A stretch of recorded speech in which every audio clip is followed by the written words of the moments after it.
Hello. All right. I am live. Live at 7. Hey, I already got a thumbs up. Yay. That's cool. Appreciate whoever gave me that preemptive, assuming that I'm going to do well and have it be a great night. So, yes, we are live streaming here at 7 o'clock on Sundays, as we're trying to do every week on my channel. And we're doing that for what we call Mental Health Unscripted, where we have conversations about mental health. And I base these conversations on prompts that come from the chat or just random things when I don't have anything going on in the chat that I want to talk about when it comes to mental health. So if you have any questions and you're seeing this and it's not 7 o'clock, it's some other time throughout the week. It's not Sunday because we only do it once a week. Feel free to tune in next time, same bat time, same bat channel. Also, on all of my YouTube channels, I check every comment. I try to reply to every comment, so you can subscribe and comment on any YouTube channel with a mental health question or topic that you want me to address. And I'll do my best to address it, whether in an R&R video or at this chat that we do once a week. So with that said, nothing is anonymous here. I'm not calling out people in the chat of like, oh, I know who that is, even though it looks ambiguous who the name is. That's Susan, and Susan, blah, blah, blahs, right?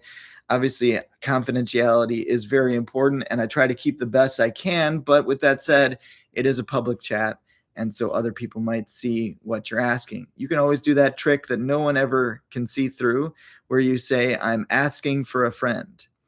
Okay, autonomy is better than anonymity, and I think that is true. So what is autonomy? Autonomy is a combination of two Latin words. It basically means self-governed, self-law, right?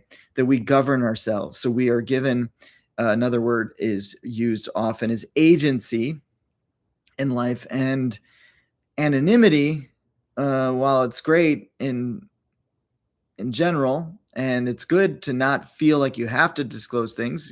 And if you have to come see a therapist and share things that are confidential, that's totally cool. But yes, I agree that it's better to be self-driven and focus on that rather than focus on anonymity. All right.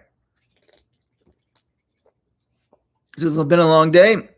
So I'm gonna drink a little water, keep myself hydrated. But what do I want to talk about mental health? I'm going to start off right off the bat with talking about how to respond to negativity. And I'm going to talk about this because I've had a little fun, and I really do mean fun, even though it's been a little frustrating in the social media space, having some people come up with some negative things. And one was when I posted a video of me on my Facebook. This wasn't anything with R&R mental health. It was just my personal Facebook, and I posted a video of me doing dips. I'm doing dips with 145 pounds attached to my waist for multiple reps, something that very few human beings on the planet can do. It's quite a feat. And even somebody at the gym was like, "Oh my gosh, that's impressive." So someone decided that they wanted to make a comment on how I should be doing more legs stuff. You can't even see my legs. And if you look closely, my leg is taped in that video. So it's clear that I have a knee injury. So maybe that's why I'm not posting a bunch of stuff about legs. But anyway, I responded with just saying, someone was like, you should try more legs. And I said, like, you should try more compliments. But I went further than that. I decided to black out who the person was and then post on my own Facebook another separate post talking about setting the tone for what I expect and why I'm doing what I'm doing. With my journey, whether it comes to mental health, physical health, spiritual health, I go and I post those things for other people's inspiration. And I've had the opportunity of having people be inspired by things that I've done and said, and then decided that they wanted to change their life and started engaging in a process, sometimes they ask me about like, what do I do? And be able to help people. Some of these, of course, become clients, but some of them never become clients. And that's totally fine because all I want to see is people grow and change. And it's awesome to do. And I love seeing other people, even when I was single, really wanted a partner. And I would see people post about Valentine's Day and having all of these flowers and candies and all this thing. I want to be in a place where I celebrate other people's victory because the reality is all ships rise with the tide. And I had the opportunity a long time ago to work with the homeless center. And I can tell you that even when we come with homeless clients that usually have addiction issues, that usually have mental health issues, the ones that were able to celebrate other people getting success, celebrate other people getting stuff were the ones that we could easily employ, and they end up getting out of homelessness. The people that were like always wanting more for themselves and bitter about everyone else getting things and finding other things to criticize about somebody else's success or the way they're doing things, those are the people that got stuck.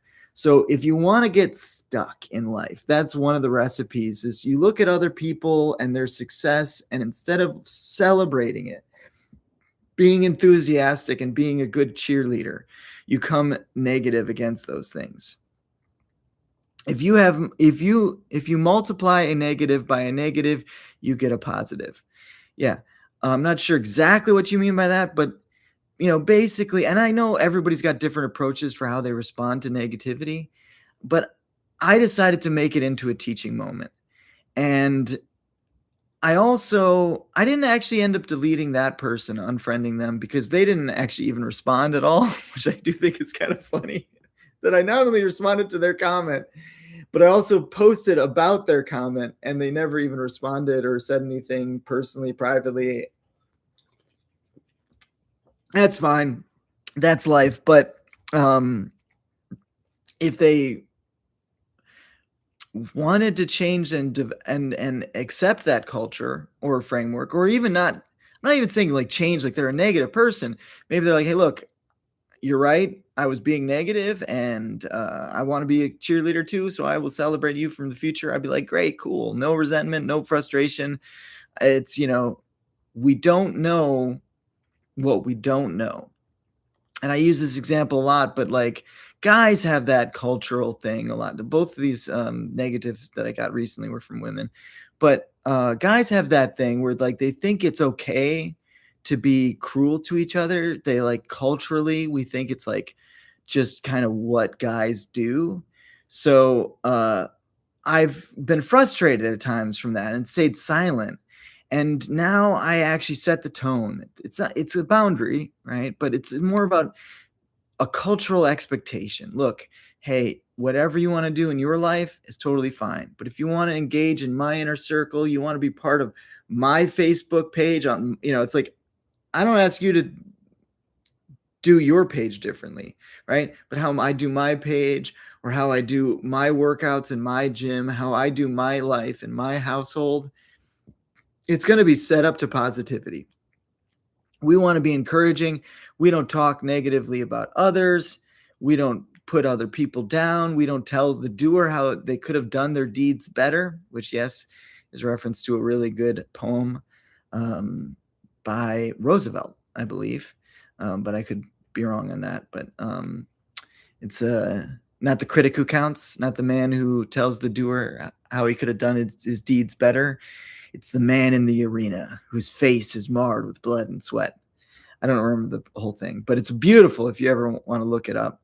And sure enough, it's the man in the arena and those who decide to cheer on the man in the arena. So being somebody who is encouraging of others is such a great thing. And if you see negativity, give people an opportunity.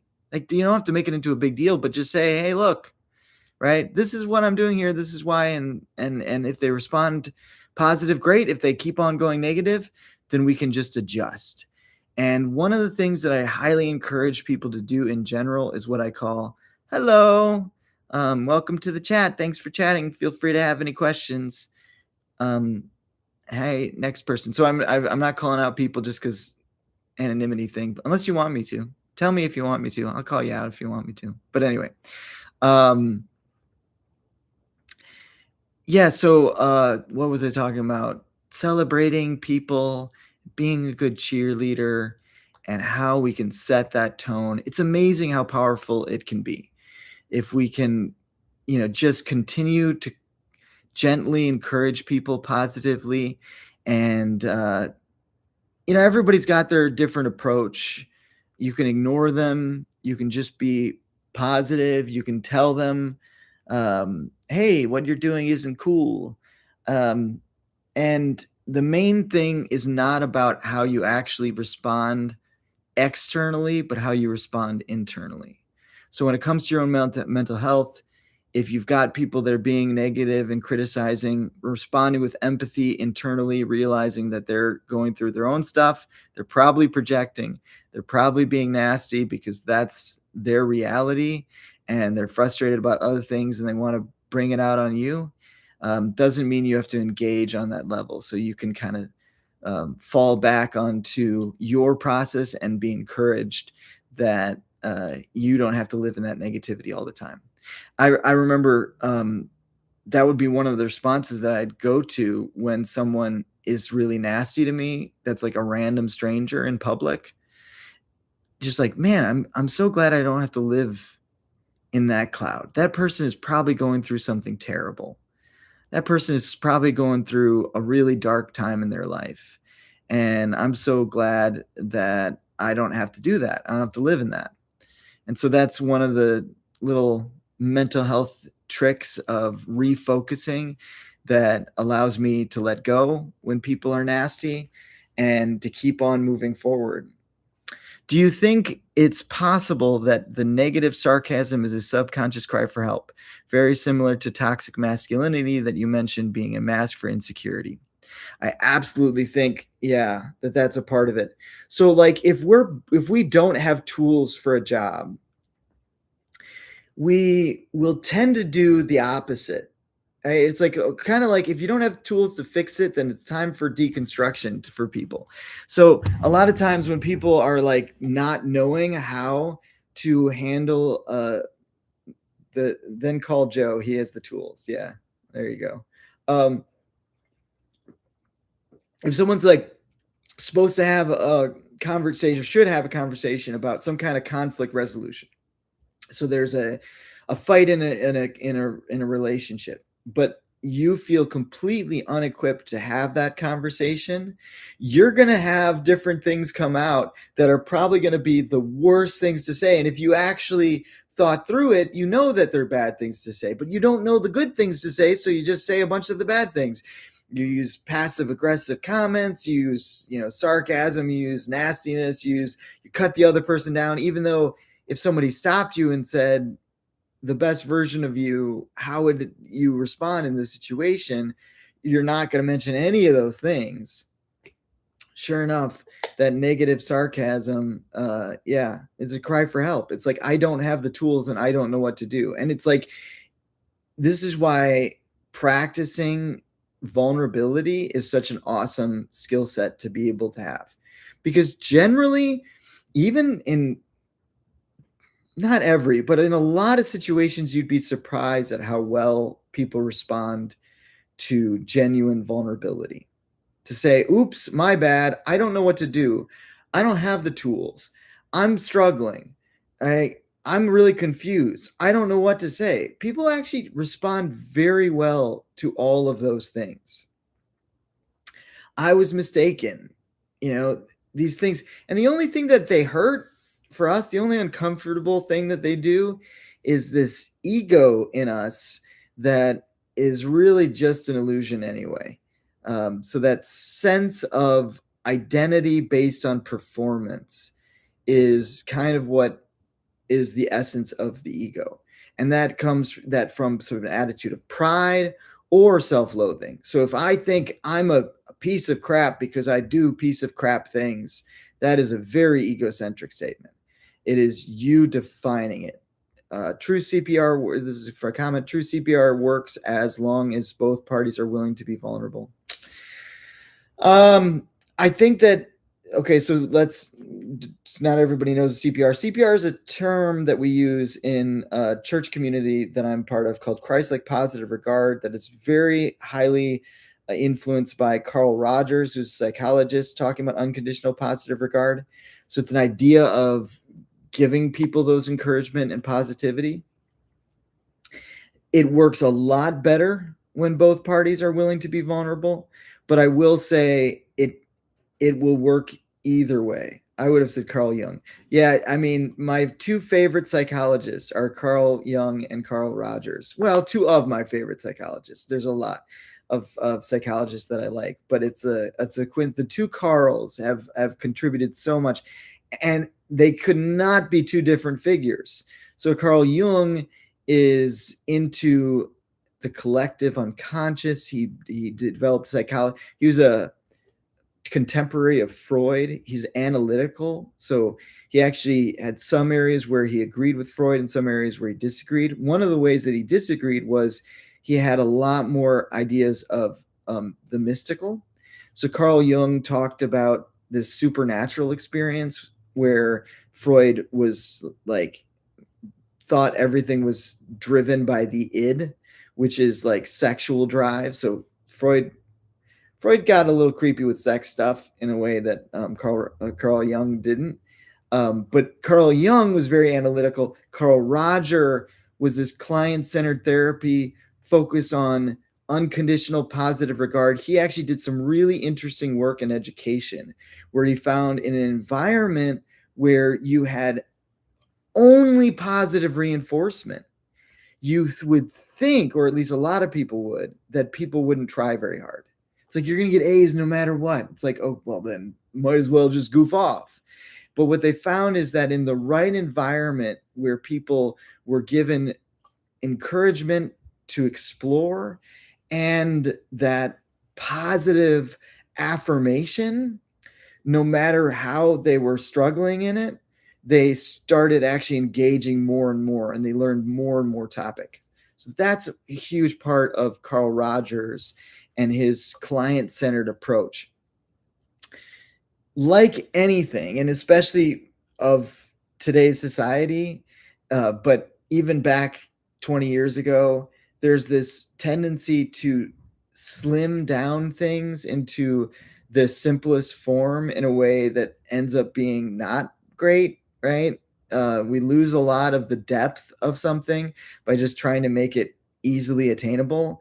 Carl Rogers stuff is the participation trophy stuff that a lot of people are nasty.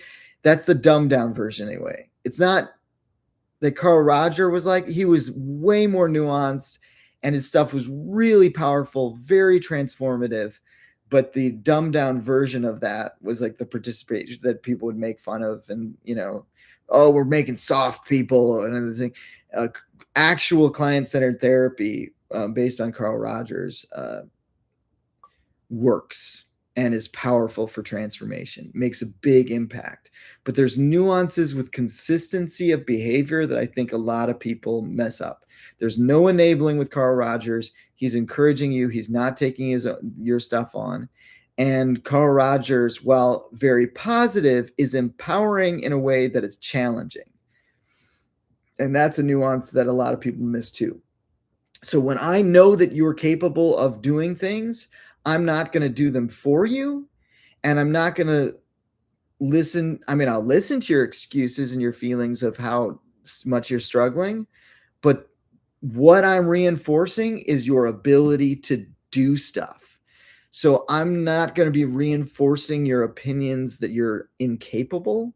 I'm going to validate the feeling, but not that opinion, and empower you to do more. So it can actually be challenging, but in a very positive way. Let me know if that all makes sense.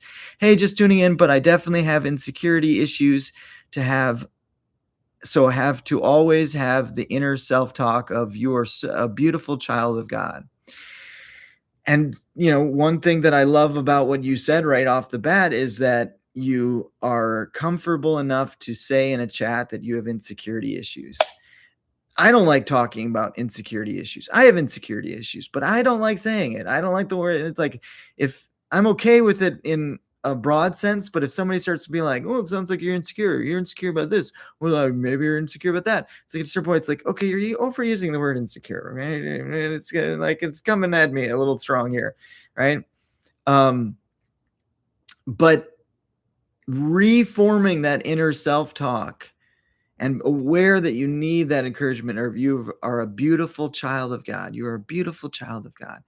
That's a great thing. That's a very positive thing to do. Now, if it's I like that phrase. Beauty, it may have aesthetics that are a little shallow, unless you're visualizing my inner self, right? To my core is what's beautiful. But the child of God has an air of dependency. So it's actually a protection from pride. And why that matters is some affirmations, I think, get a little bit into the building up of the ego. I'm the best. I've got this. I can do anything. I can do anything I put my mind to, right?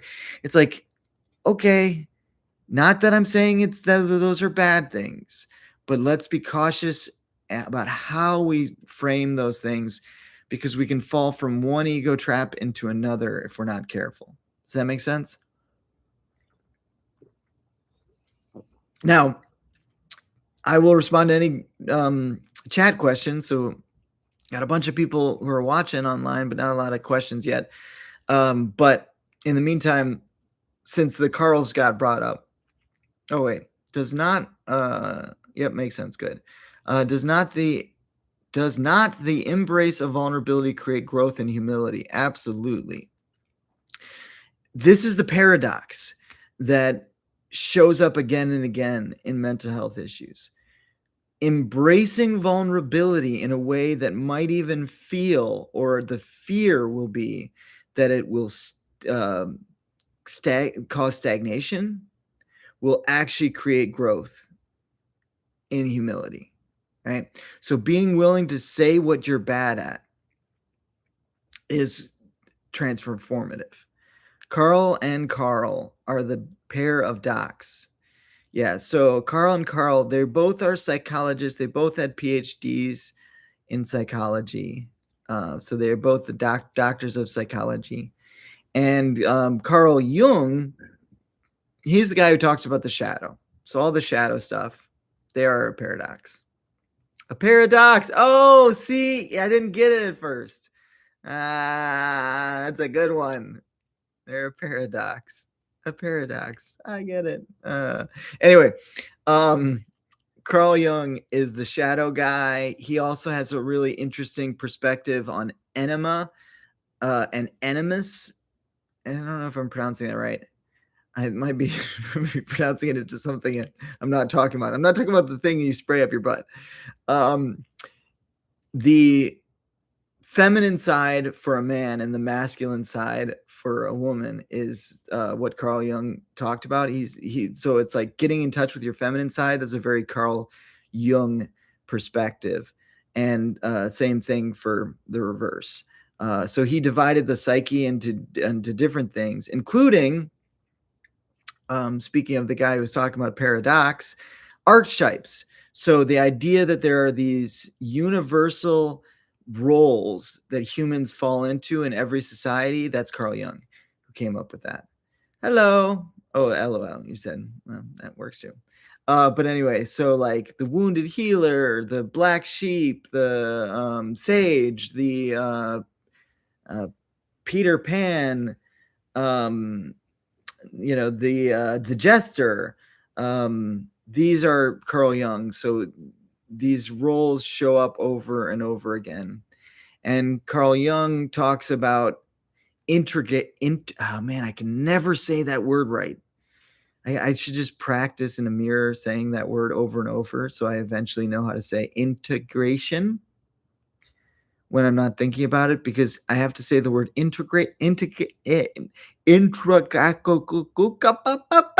right? I'm like it's like a scene from Anchorman all of a sudden with Bruce Almighty. I was Bruce Almighty when he's like making him talk weird, integration, integrate causes There it is. If I'm trying to integrate, if I'm trying to integrate, I need integration. Integration. I just need to like move my mouth in a weird way. Integration. So integration is basically where I'm taking all these different aspects of myself and my personality and weaving it into one sense of self. I had somebody post online recently about having 4 personalities, and I was like, "You only have 4 personalities? Man, you must live a very simple life. Gosh, you're pretty well integrated if you only have 4 personalities." But, the reality is there's all these different aspects and parts to us, and when we come to different frameworks, it's not, "Is this accurate or inaccurate?" It's kinda like, is this a helpful framework that'll help me come to a deeper understanding of myself? So, like, the shadow is the parts of ourselves that we don't like. That one I find very helpful for a lot of clients. Learning to integrate the parts of your personality that you find most distasteful is game changing. It was game changing for me. It's game changing for a lot of my clients. Now, it's not all of them. It's not like I talk about the shadow with every client, but that's a powerful tool. Masculine side, feminine side, that comes up sometimes, not always. It kind of just depends. Integration is the cultivation of integrity. Actually, yeah, very well said. So integration is absolutely the cultivation of integrity, because what integrity actually is that I am unified enough that I can be consistent in my behavior. We think integrity is like, I'm doing things even though I don't want to do them. You are not actually having true integrity if you are not wanting to. You might be taking the step in the right direction, but if your desire is to do all these nasty things, but you're doing good things because you want to have integrity, great, that's cool, that's a good step in the right place, in the right space, most of the time, but that's not actually integrity. Integrity is when you are fully engaged on one thing. You have that pure heart that only wants one thing, as Kierkegaard talked about. You are completely at peace. So all the different parts of you are all wanting the same thing, and you are in living aligned with those values that you have. So your friends, your culture, all of it points in the exact same direction, and you have a life that is consistent, genuine. That is integrity. Does that make sense? It's what the 12 ers, I think you're meaning 12 steppers, say, maybe, call to thine own self be true. Yeah, and like one of the things that we do as therapists is we might have very different values than our clients.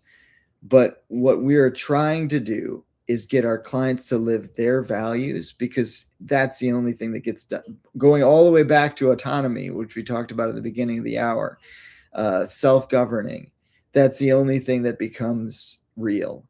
If we try to get others to live our values, it never really works. Transformation comes when people live their values. Now, here's the thing. Here's the fun part. If their values are bad, they'll find they can't live it well.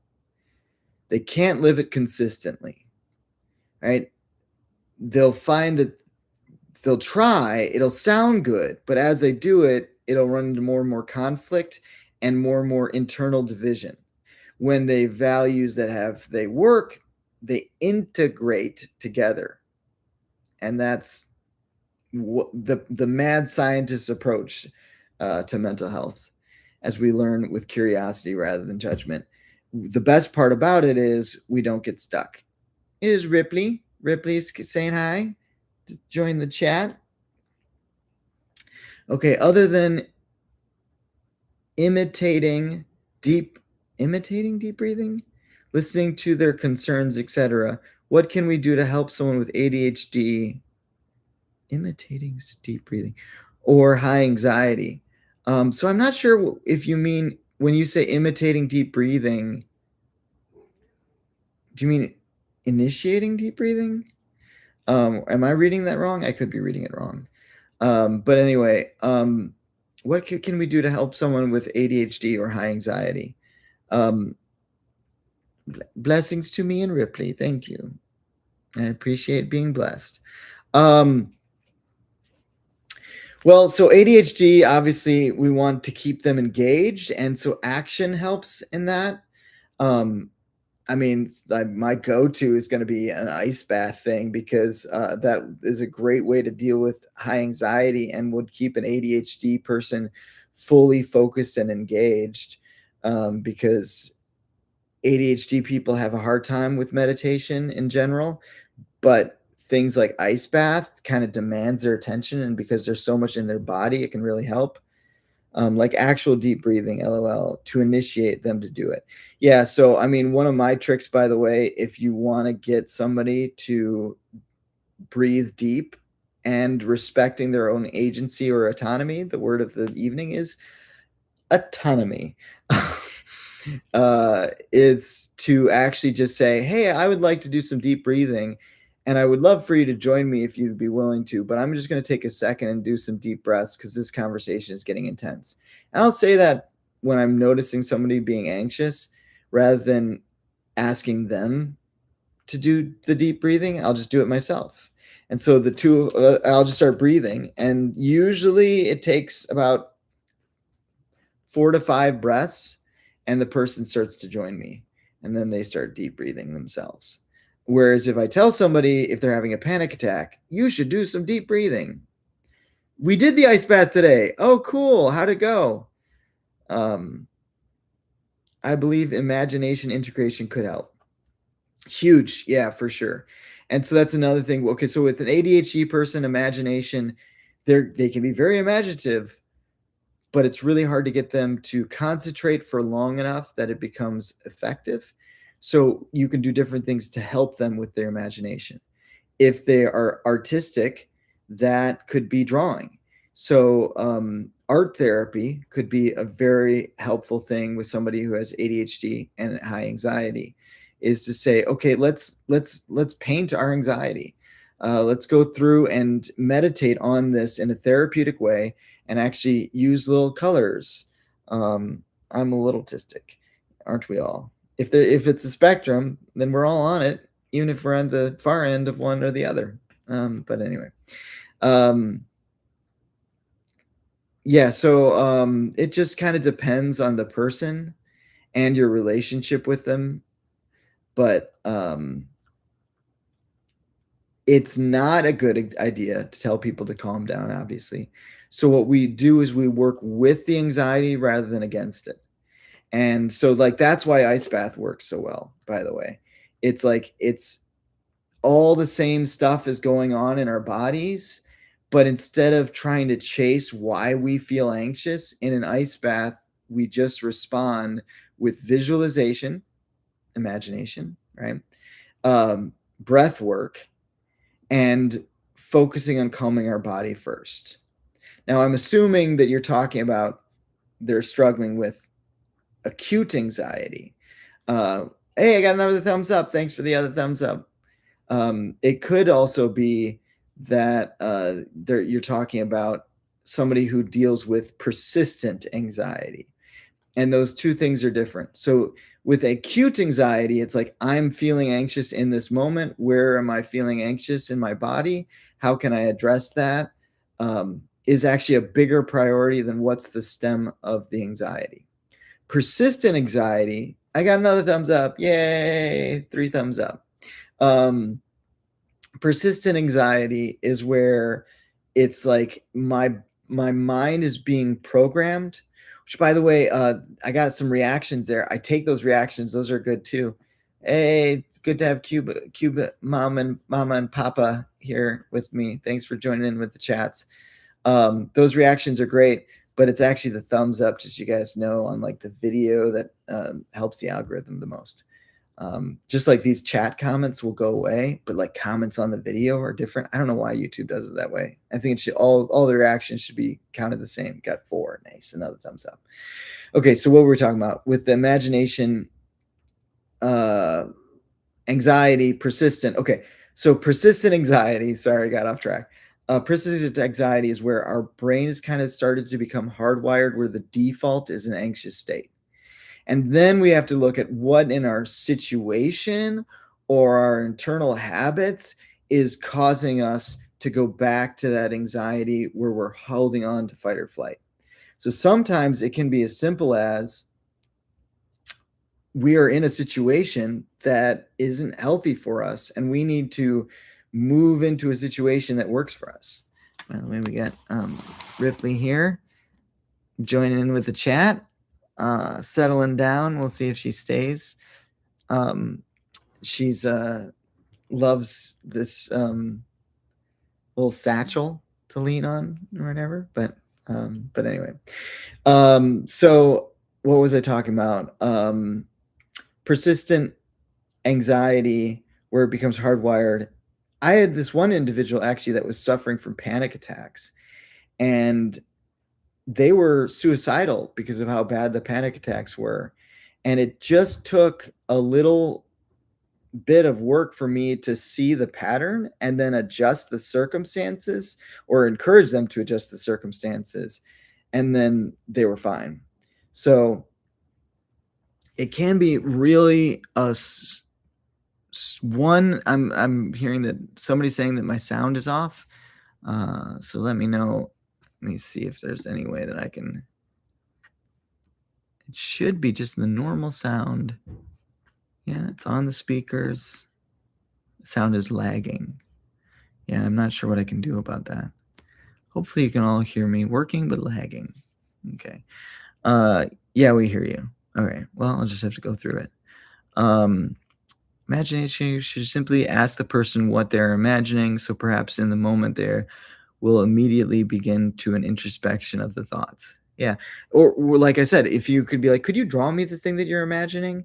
Might be a way to put that into action. Oh, I got another thumbs up. Thank you. That'll help people process more and not feel stuck in their anxiety. Okay, so persistent anxiety could be circumstantial changes that need to be made that are pretty easy, or it could be that they have a inner habit, a mental habit of being in an anxious state long after their circumstances have changed. So there are people that were once in a very toxic environment and were in a fight or flight situation that now are not and are safe, but they still are holding on to all that wiring. And so that's another thing that we can process through if they're struggling with anxiety. The ice bath was very helpful, and I also helped alleviate some pain. That's great. Yeah. Cool. It's a really fun experience. Although I use the word fun kind of like my striking coach used to use the word enjoy. And I think he actually even has a gym that's named something about joy now. But he was this Muay Thai fighter who used to punch me and say, no, no, no, enjoy, if I flinched too much. Because it's like this embracing of experiences that might be negative to most people. Pain is, but can actually be a helpful tool to process through things in a way that creates fun. That's kind of what I feel about fasting, exercise, ice baths, all these things that are healthy and helpful, but not necessarily things that are pleasurable physically, but they really are rewarding to do. Those are the things that I call fun in my life. All right, let's keep the questions going in the chats, guys. Any mental health questions I appreciate and will respond to. All right, so let's see. Let's go to wired to anxiety. You know, one of the simple affirmations that can make a big difference is just telling yourself that you're safe, or telling your partner that they're safe. So the simplest thing, if you're dealing with somebody that is having persistent anxiety, is just reminding them that they're safe and energetically being there. I have a friend who is learning to be a life coach, and she works with horses and doing like equestrian therapy. And she was talking about how helpful it is to have the horses be kind of like her co-therapist, which I totally get because sometimes Ripley's my co-therapist and she can energetically really help people. Just that calming presence can be enough. And so, you know, I don't want to get too like hippie sounding, but like there's a way that we can just kind of give people a calming, positive energy that really helps. There's this quote that says, people forget what you say, but they don't forget how you made them feel. So, one of the things you can do if you're with somebody who's struggling with anxiety is just to be present and be that stable force in them and encourage them to share about their experience. We don't have to fix it, we don't have to know the answers.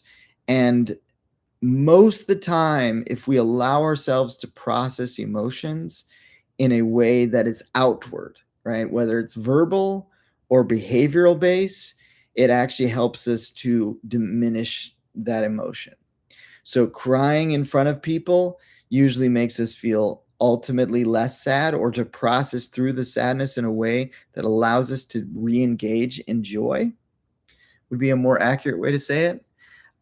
Same with anger. It's like you can have anger that is persistent for years and then having a way of expressing it, and then it's gone. I'm not saying it works overnight all the time. I'm not saying it works exactly like that, but that can be a pattern that happens. And so somebody can be struggling with anxiety because essentially there's something inside them that is trying to say, alert, alert, we have a problem. We need to be have something addressed in this. And if we just keep trying to silence that anxiety, we're actually encouraging stagnation. We're encouraging getting stuck in it. Isn't it possible that if I am dealing with manic depressive thought patterns, I'm just taking myself too dang seriously? Yeah. I'm dealing with manic depressive thought patterns and I'm just taking myself. You can think yourself into depression. I've seen it happen a lot. Am I depressed? Like that's one of the things that people should be real careful about if they think someone's depressed, how they say it. And I'm sure I've made this mistake before, so I'm not trying to beat up anybody if they made that mistake. But he'd be like, "Are you depressed?" "No, I think I'm okay." "Are you sure? Because you look depressed to me." "No, I'm okay." "I don't know, man. You can be honest with me because like really looks like you're all depressed. Are you sure you're not depressed?" At a certain point, the person's like, "Well, I didn't think I was depressed, but maybe I'm depressed. I don't know. Let me think about the things that are depressing in life. Let's see. Epstein files. Yeah, that's a depressing topic. Okay. State of division in our country. Poverty. Homelessness. All the people that have hurt children. Yeah, no, yeah, I'm real depressed. Yeah, no, I'm feeling horrible. It's like, oh man, you just kind of built depression into your life because that became the focal point. Thanks. No, I'm sad. Whoops. Okay, well, so let's do the opposite. So positive psychology would say, let's, when a when a when a dog bites, when a bee stings, when I'm feeling sad, I simply remember my favorite things, and then I don't feel so bad. Is it bad or sad? That part. Ripley, which one is it? Um, Snowflakes. What is it with the kittens? There's something with the kittens in that song.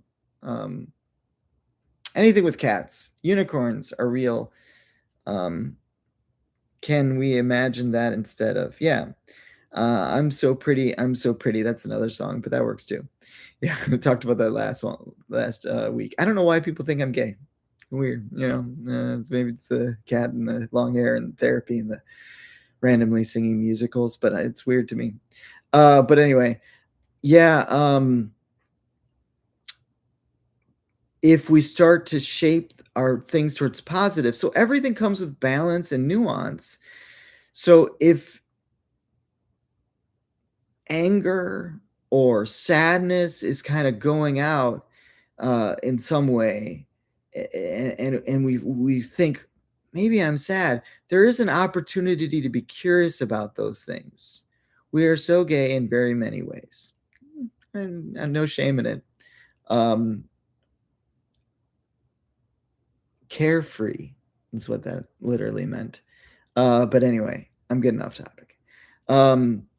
So I'm so pretty and witty and gay, and I pity any boy who isn't me today. Ba la la la la. Okay, sorry, a little ADHD there in my own way.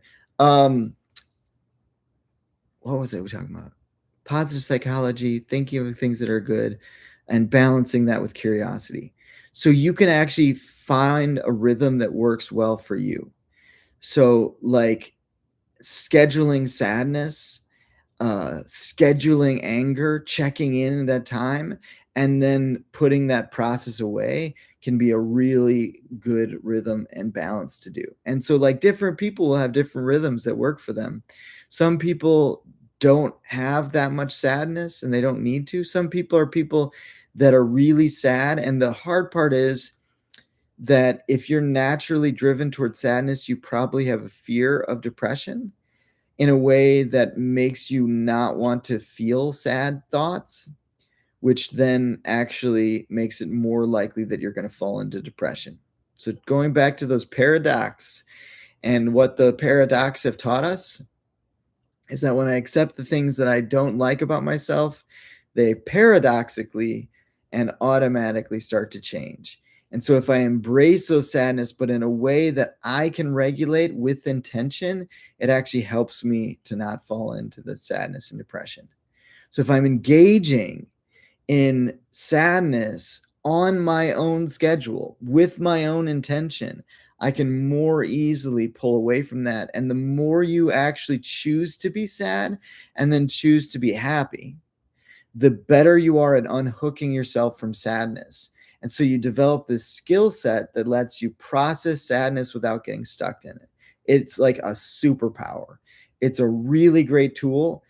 And it is so hard to get some people to be willing to do that. Depression being self-centered. Depression being self-centered. I mean, in some ways, a lot of depression is isolation from others. So, like in that way, you become your own reality and your center of yourself.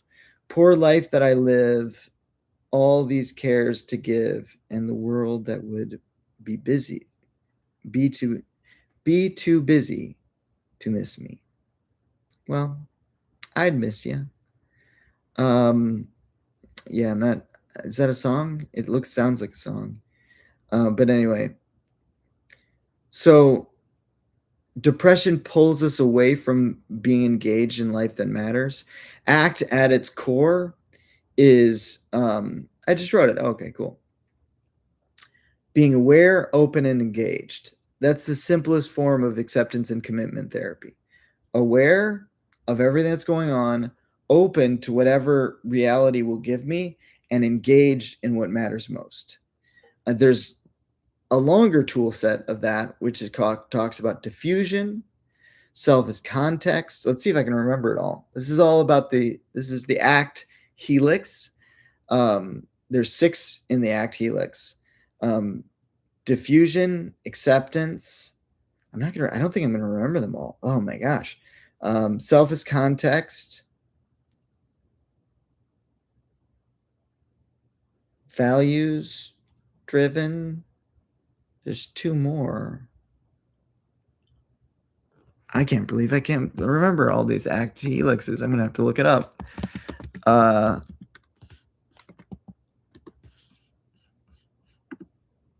What am I forgetting? Contact with the present moment. I forgot. and committed action.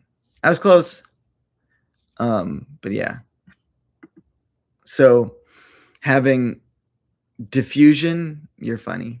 Hey, at least I'm that. I'm assuming you meant me, not Joe, but he's funny too.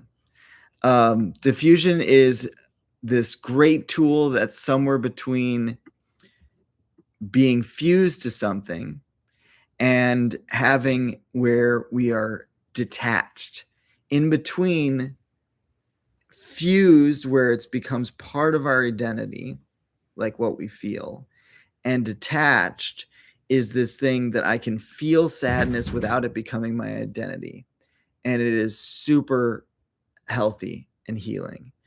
So that's one of the most powerful. Acceptance, very powerful, very big tool. Can't depression be equalized by gratitude in a sense?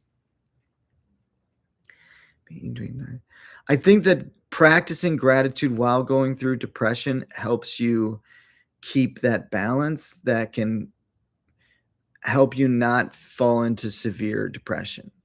But like depression, which we're using in a non-clinical sense, is a very broad thing. Okay. We're kind of talking about melancholy, really, right? Which is a mood. It's a lot of things. And so it depends is kind of the answer. Some of what we're going through when we're depressed is our life. We just got smacked upside the head by life in a way that it's going to take years to recover.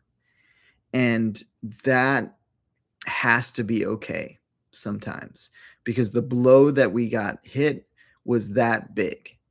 And that's the healthiest way to process.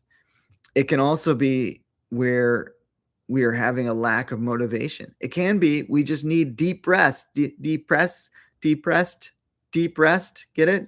Okay. And if we go through deep rest, we will feel ready to engage again. But essentially, what is normally going on with depression is a desire to disengage from what matters most in life.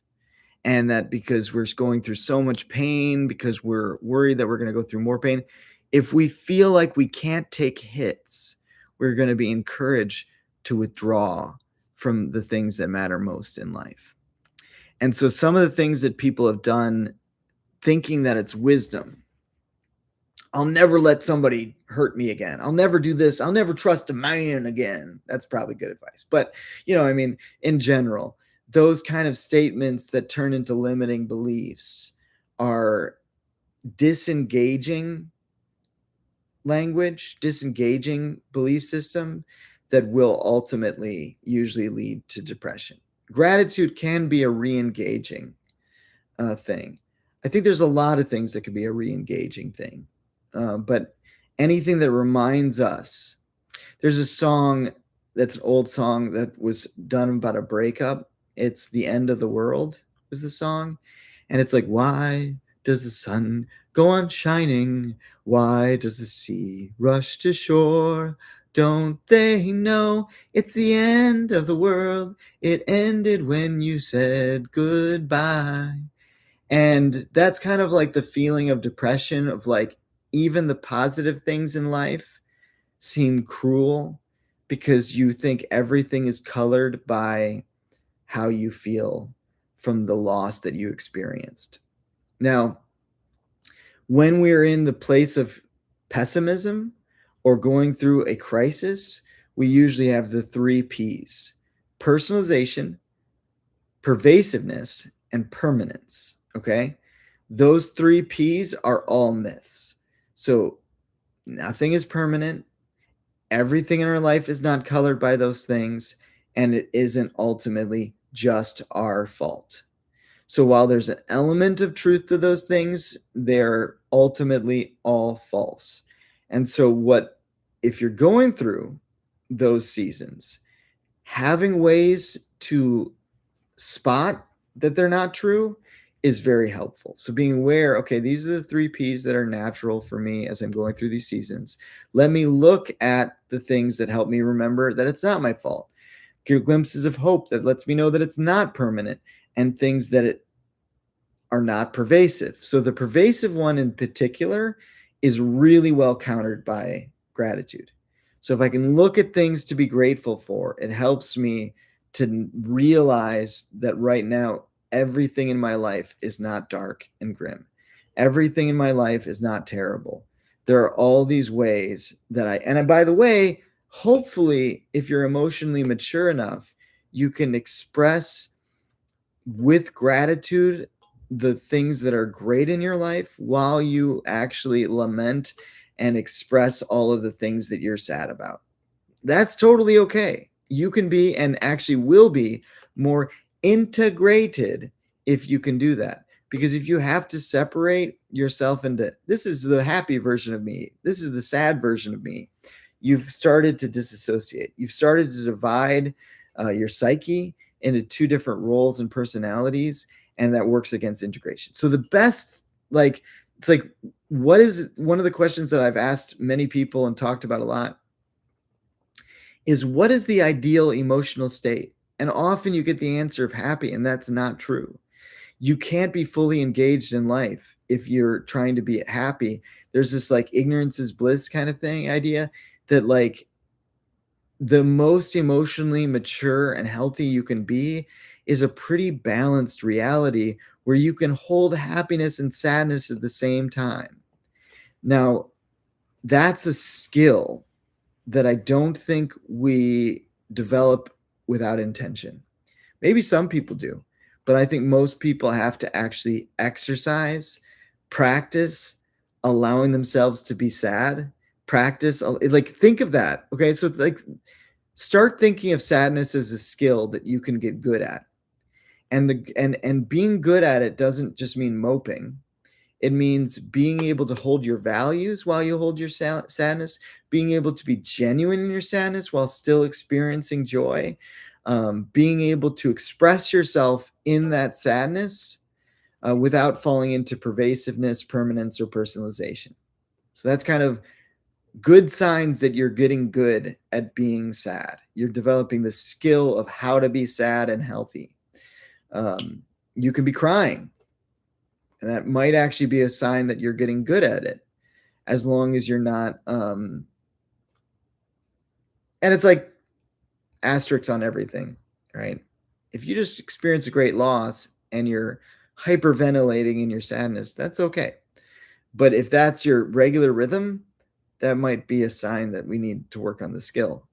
Now, sometimes the first step is just being bad at it and letting yourself feel, and that's okay too. Does that make sense? Am I answering all everyone's questions? Does everyone feel enlightened now and they are one with the universe and themselves? Everyone's integrated at the end of this talk. Integrated. The words today have been autonomy and integration for 5 points. All right, so we're basically at the top of the hour. So I don't know if my computer froze or that I'm just not getting any more chats, but if you have more questions, feel free to tune in next week, where we will be live at 7 again. All things hopefully considered. It's My Anxiety, the TikTok song, I See You. What's that? Yeah, I know the song you're talking about, but it's not coming to my head right now. I appreciate your encouragement. Thank you. Anyway, great. I love you all. Thank you for those who participated in the chat and live streamed. And if you see this video later on, you got all the way to the end, you're singing, and that hit me. Let's go Team Jesus. Cool. Tune in next week. Same bat time, same bat channel. All right. Have a good one. Bye.